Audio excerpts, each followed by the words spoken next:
নির্বাচনী আধিপত্য বিস্তারকে কেন্দ্র করে ১০ ফেব্রুয়ারি সকালে ঝিনাইদহ ৪ আসনের কালীগঞ্জ উপজেলার জামালপুর ইউনিয়নের উল্লা গ্রামে ধানের শীষ প্রতীকের সমর্থক ও স্বতন্ত্র প্রার্থীর সমর্থকদের মধ্যে সংঘর্ষের ঘটনা ঘটে।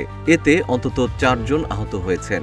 আহতরা জানান, সকালে তারা গ্রামের একটি চায়ের দোকানে বসে চা খাচ্ছিলেন। এ সময় একটি সিএনজি যোগে ১০ থেকে ১২ জন ব্যক্তি এসে অতর্কিত হামলা চালায়। পরে স্থানীয়রা তাদের উদ্ধার করে কালীগঞ্জ উপজেলা স্বাস্থ্য কমপ্লেক্সে ভর্তি করেন। আমরা সকালবেলা আমাদের একটা বাজার আছে উল্লই, ওই বাজারে চা খেতে গেছি।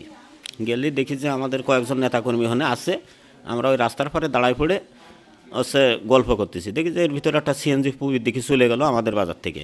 আমরা তো মনে হয় সাধারণ সিএনজি চলাচল করছে।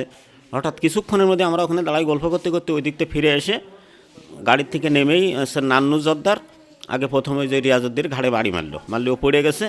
গেলে বাদ বাকি লোক ৫-৬ জন এসে আমারে ঘিরে ধরে আমার সে বেধড়ক পিটাইছে। এমন মারা মেরেছে যে যা মোটামুটি কাটে কুটে যায়নি, কিন্তু হাড় হাড্ডি মোটামুটি মনে হয় হয়ে গেছে। এরকম মারা মেরেছে। এই যে দেখেন সেই মারার চিহ্ন, এই যে এখানে হাতে মানে প্রচুর মারা মেরেছে। খবর পেয়ে আইনশৃঙ্খলা রক্ষাকারী বাহিনীর সদস্যরা ঘটনাস্থলে পৌঁছে পরিস্থিতি নিয়ন্ত্রণে আনেন।